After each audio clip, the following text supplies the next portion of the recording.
in the Ukrainian context, but in reality, what we mean about under it is also analogous with the Justice and Homes affairs. On July 22nd this year, the Council of the European Union decided, all the member states agreed and decided to launch our mission, and until the middle of September our planning phase lasted, and from then basically our core team has been deployed. They have arrived. We have by now about 50 plus international professionals in our mission, and the ultimate staffing for next year is going to be about 100 internationals and 75 local experts, out of which about half of this, from this 175 people, half will be advisors to these sectors. Our mission is a non-executive, unarmed civilian support mission, advising and mentoring the relevant Ukrainian institutions and agencies on the civilian security sector reform at the strategic level. The motto of our mission is advising for trust. Our aim is to assist Ukraine in their stated goal of upholding European values and implementing the commitments of the association agenda.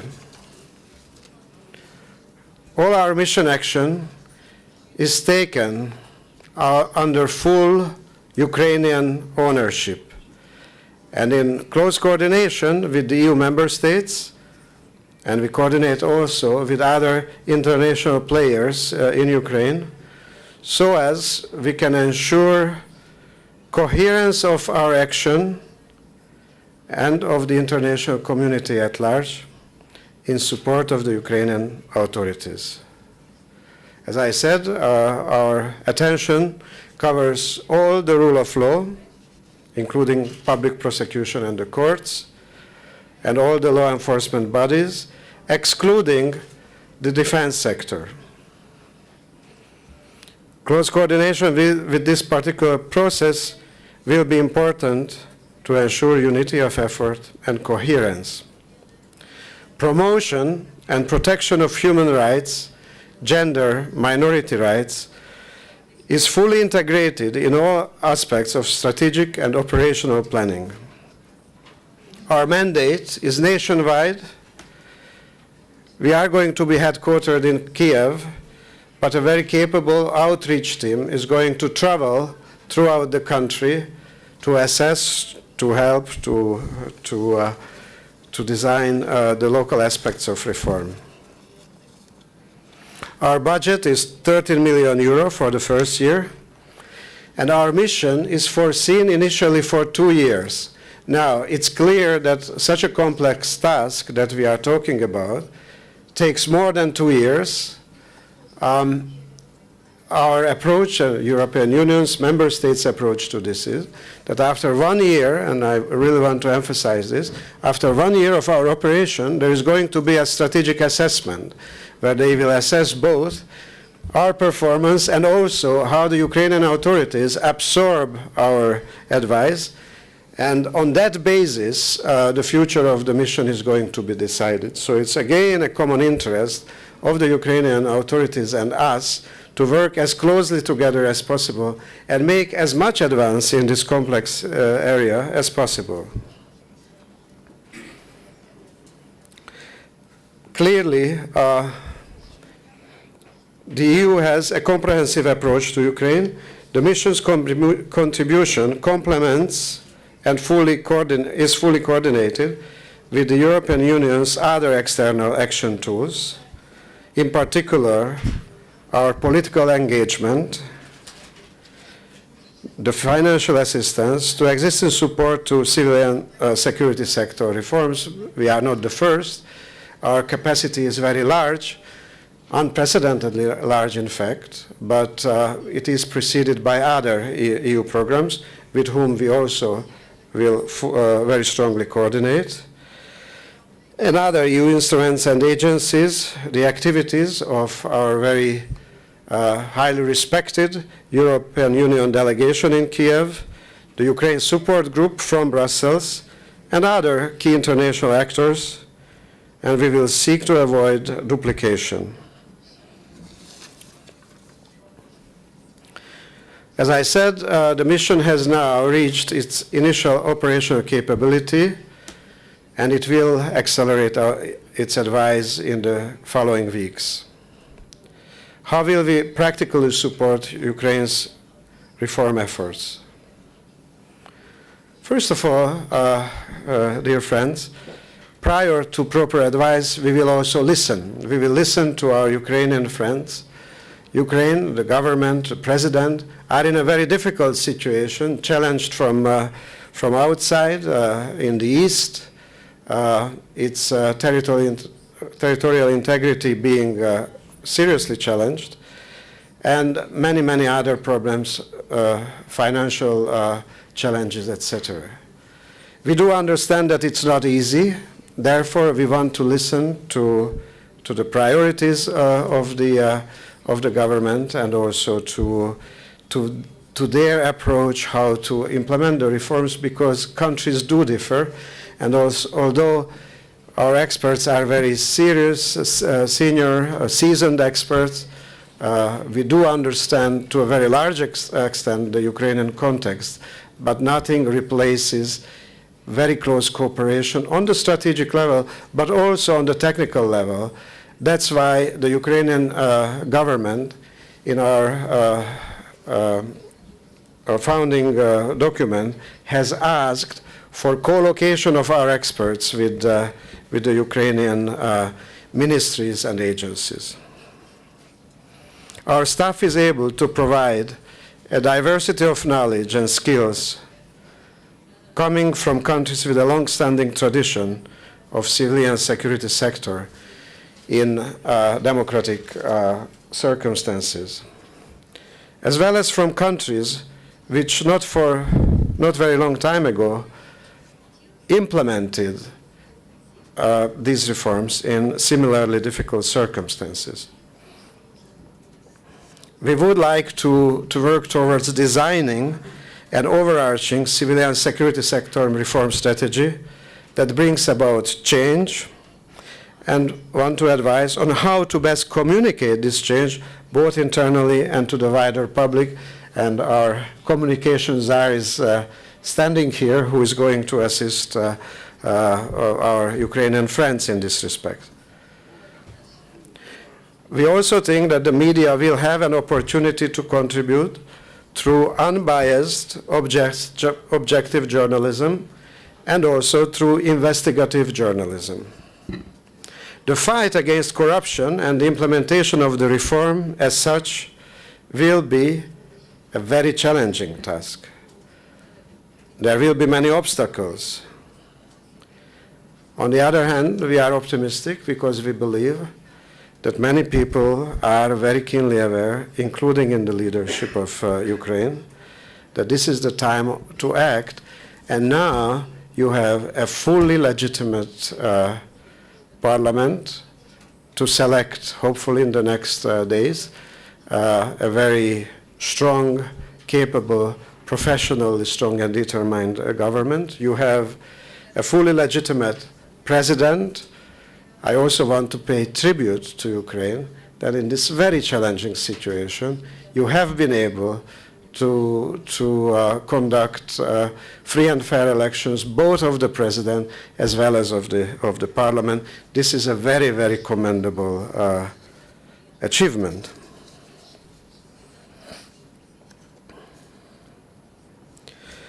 On the other hand, what makes these reforms both necessary and compelling, but also perhaps a bit easier, that the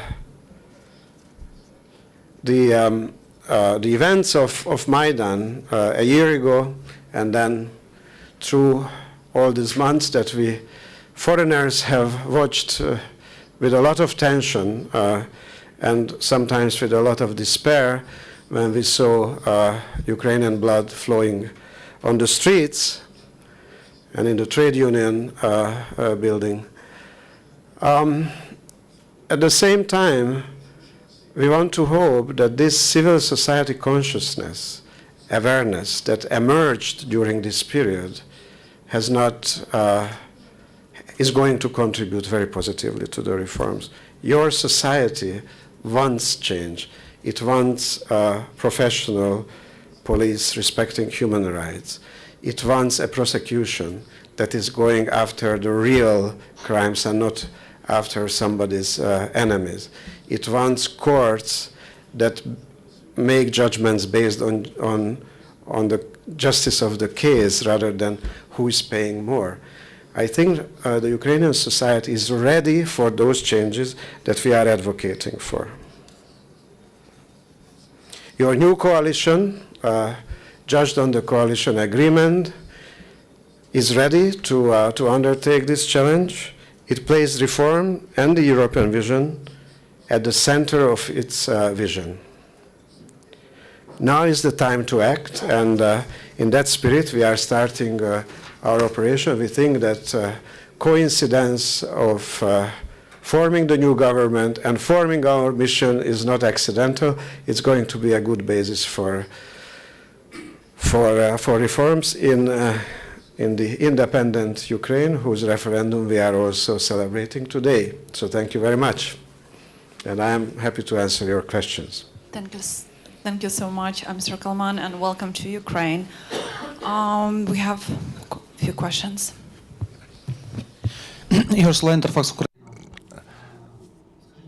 Can you tell us, at the moment we are discussing the idea of appointing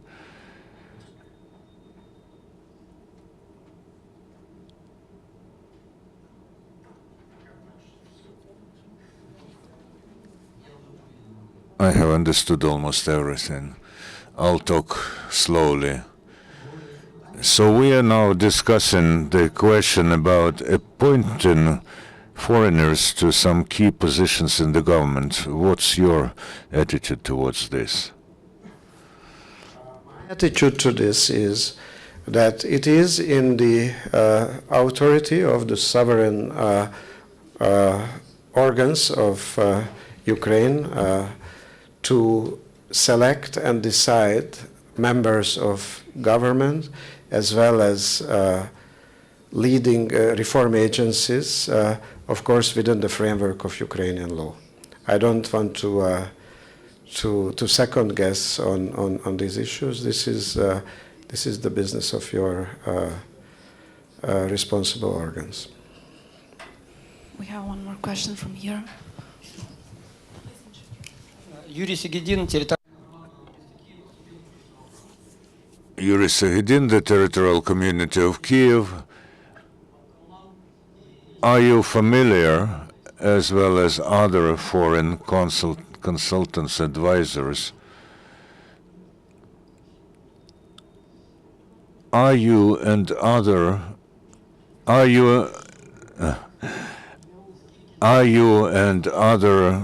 foreign advisors and experts are familiar with the essential collision of the Ukrainian legislation? We have the Article 80 of the Civil Code of Ukraine, which says that legal entities in Ukraine are all subjects of economic activity, except financial and industrial groups that are being regarded as organized criminal groups and religious communities according to their desires. So there's also a collision between the individual rights of people, and there are collisions when the subjects of public right are withdrawing the people from the field of public right and transfer them to the field of individual rights, which are being regulated only by the Convention on Human Rights. And as the conference on the 18th of November has shown, our Mr. Poroshenko and other leaders are are for withdrawing the legal entities from the civil code. I told the Swedes that there are some legal entities that would be in this not regulated by the civil code. As our conversation showed, the foreign experts do not understand this difference, and they are playing in the hands of Mr. Poroshenko. So my question is, do you understand what it is all about, and whether the other foreign advisors understand this?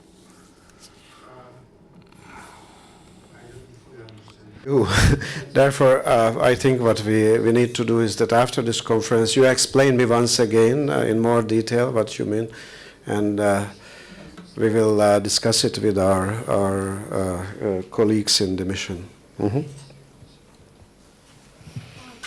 My name is Anastasia Forina. I'm with the Kyiv Post newspaper. I wanted to ask... Which paper? Kyiv Post. Kyiv Post. I wanted to ask, what is the plan of the mission? Are you going to advise to the government? Are you going also to work with the representatives of prosecution and police? And what do you think are the main obstacles on the way of implementation of reforms in the civilian security sector in Ukraine?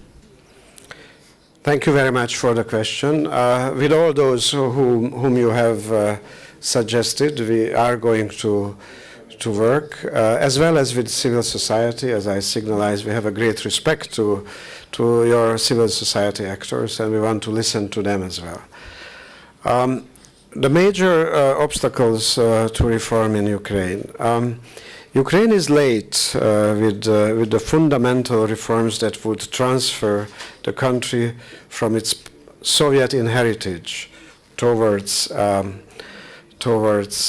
modern, prosperous European state and society. And I would say the society is really ready to do the transfer. It's now up to the politicians and the policymakers to really push those reforms through. One of the problems is heritage. In the time when it was easy, and you can look at the Baltic countries in the early 90s, it was really easy because that was the beginning. The politicians had full support. The reforms in Ukraine were less fundamental than like in the Baltic states. The other, and as a consequence, you have built up a state that has a lot of those syndromes that your president also spoke about during the opening session of the parliament, when he spoke about the justice sector and corruption in the justice sector. That corruption exists in many other areas, police, also in the prosecution. So a kind of a mix of corruption and using law enforcement and rule of law institutions for discretionary interests rather than to represent the blind effort of the state to uphold the primacy of the law, that has become a very entrenched bad practice in many institutions in their culture. So this is another issue. When it comes to the legacy of the Soviet Union, many of your institutions have much too big mandates, and those mandates are not properly controlled by the democratic organs of the state. Also, the issue of civilian oversight over the different law enforcement agencies is a challenge. So these are probably the most important challenges, and overall I would say a certain inertial situation where everybody knows how to act in the current system. It is inefficient, it costs you a lot. It costs you in the Maidan a lot, it costs you in Crimea and in the East a lot. And yet, when it comes to changing, all of us, me too, we get out of our comfort zone when we have to change our ways. So reform always has this element, but I hope that everybody understands that now is really the moment, the existential moment for Ukraine to push through these changes. Now with the reformist president and with the new government that is going to be set up in the coming days, now we will have a situation to push with full strength the reforms. But it's not going to be easy for all those inertial reasons that I have listed. We have one more question from the last row. Добрый день, Юлия Бляшек, ГО «Кредитный Майдан». Hello, I'm Yulia Brashek from Zaporizhia. My only question to you, or rather request, is can you, proceeding from the experience of European countries, to help find Ukraine a way out with 4 million people who have loans in hard currency? And of course we have an address to you which fully discovers this issue, reveals this issue. So about the 4 million people who have taken loans from Ukrainian banks in hard currency and now are in dire straits repaying it. As a Hungarian, there is a lot of discussions of those things in Hungary, where after the 2008 financial crisis, these issues became very politically charged. However, I don't feel that it would be in my mandate to comment on financial issues. So if, with your generous permission, I will pass on this question. Mr. Kálmán, the last one question will be from me. What are your major KPIs by the end of 2015? Not your personal one, but for the mission, the key performance indicators. Well, the key performance indicators, it would be extremely difficult to present here because we have a large matrix of different things. But if I was to mention a few of those ones for you, if we are able to help the Ukrainian leadership to establish a coordinated enough kind of a center of action for civilian security sector reform in the coming months, I would find it a very successful thing. Of course, this center, wherever it is, be it the National Security and Defense Council, be it in the Council of Ministers, it has to be properly endowed, it has to be properly capacitated, it has to have very, very strong professional capacity as well as political authority among the different governmental agencies and presidency. So that is very important. It can also be, of course, already existing center in the presidency reform center.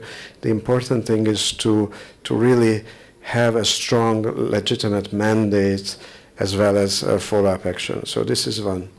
The other is that you have started promising reforms, but only started with the prosecution. It needs to be continued, and really the whole system of prosecution, the culture has to be changed.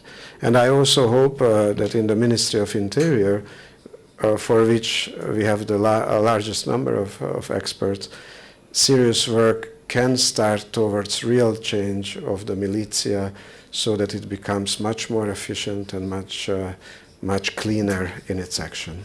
Thank you so much. And again, let me congratulate you and your mission with the official launch in Ukraine, and wish you the utmost success in the job that you are going to accomplish in Ukraine. Thank you so much. Thank you very much. Thank you very much, and I thank you for your trust, dear friends, and we will obviously continue to work with you, to be in dialogue with you as well as with those who have followed this press conference through webcast. Looking forward to meet you again in Ukraine Crisis Media Center. Thanks. Наш наступний брифінг за Our next briefing is within